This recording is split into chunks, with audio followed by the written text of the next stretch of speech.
This video was filmed last year on a day trip in Oxford. And through it, I want to share an important message with you. But you'll have to decide what that message is. Let me explain. The Blavatnik School of Government. It's one of Oxford University's departments specialized in public policy making and government studies. And it's known in Oxford for many different reasons.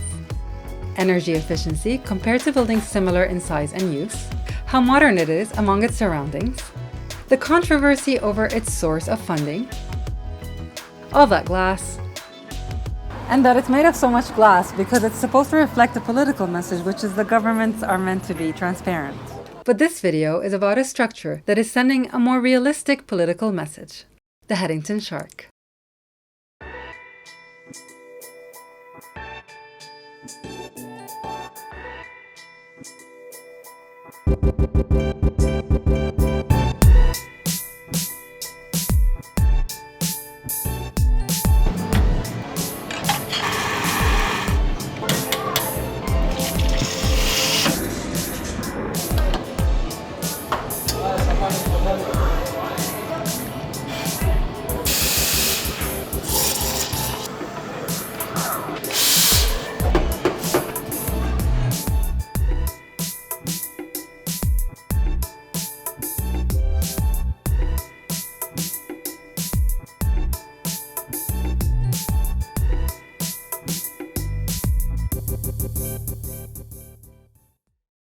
The Headington Shark is an 8-meter-long fiberglass structure. It weighs 200 kilograms and was created for its owner, Philip Hind, by his friend the sculptor John Buckley. It took 3 months to complete and was finally placed on the roof using a crane on the 9th of August 1986.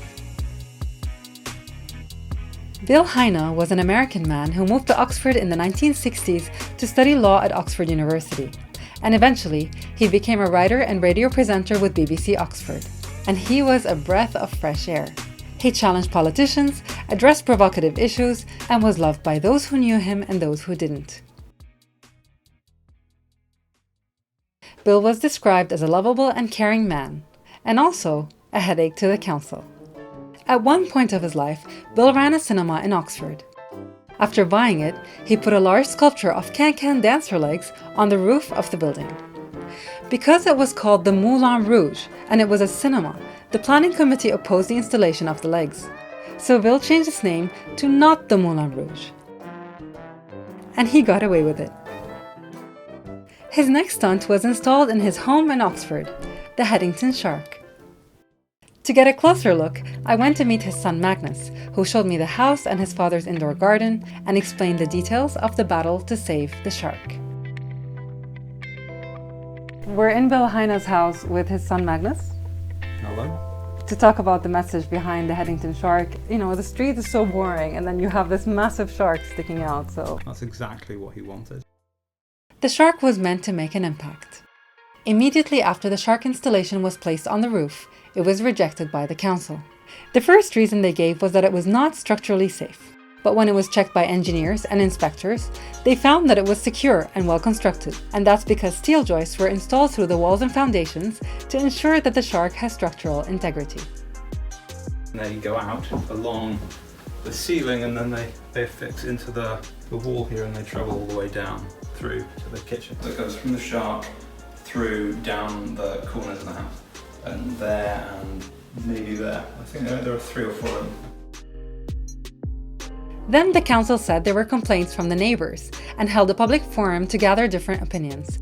Most people gave their support. A neighbour stated that it didn't cause loss of daylight, didn't make noise, didn't smell, wasn't illegally parked on a yellow double line, and that she enjoyed having it on her street.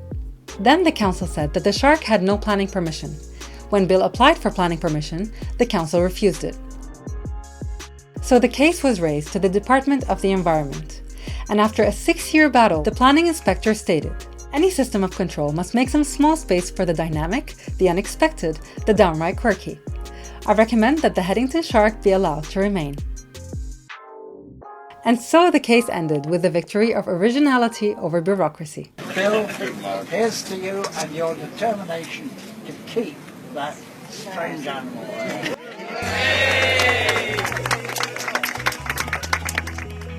And from what we saw outside the house while filming, the shark continues to have lots of fans and admirers.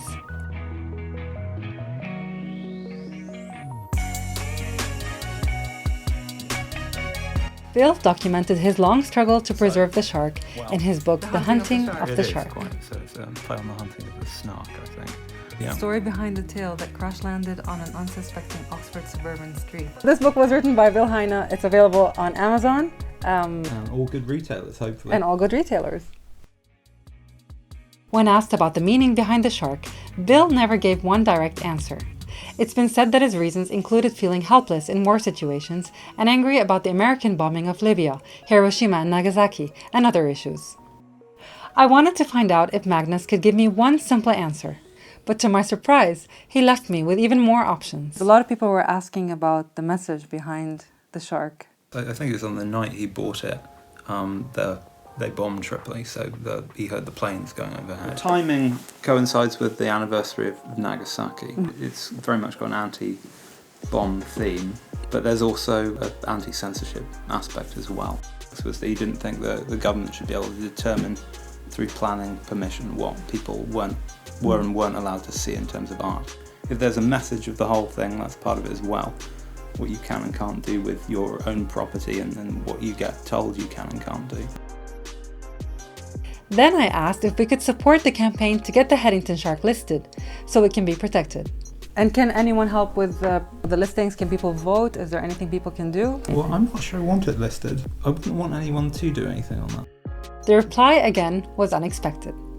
He explained that while listing the shark would protect it from future attempts to remove it, ironically, that would also enforce the idea of control again. And that is precisely what they were fighting against. Because one of the main points was having the freedom to do what you wanted with your own roof. I'd never do this, but it strikes me that if I removed it one day, it would have almost the same impact as when it first went up. I wouldn't, because that'd be a very short-lived impact. Its presence is actually lasting. But certainly having the option to do that, I think that should never go away. A few years ago, the shark was at risk of being removed as the bank was threatening to repossess the property.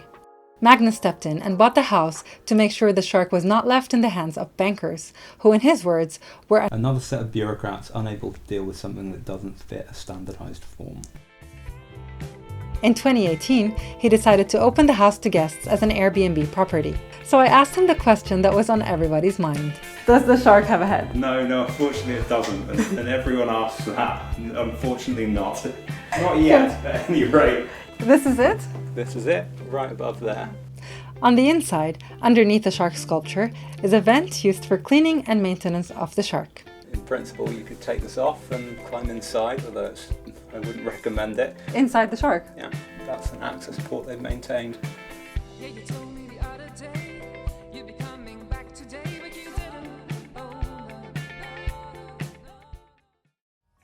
Our conversation had me thinking about values, culture, and diversity in Oxford. Structures which glorify power versus structures that challenge it. The impact of art installations, and the amazing people who will go to great lengths to defend their values. The plan is to have it and keep it and maintain it for as long as I possibly can. And if I could pass it on to my kids one day, then all the better. And so the last question I asked was if there was anything we could do to support the cause. I suppose if people come by and enjoy the house and get something from it, then that's support enough. And that was the end of my visit in Oxford. Please feel free to share in the comments which message you related with the most. And thank you for watching this video.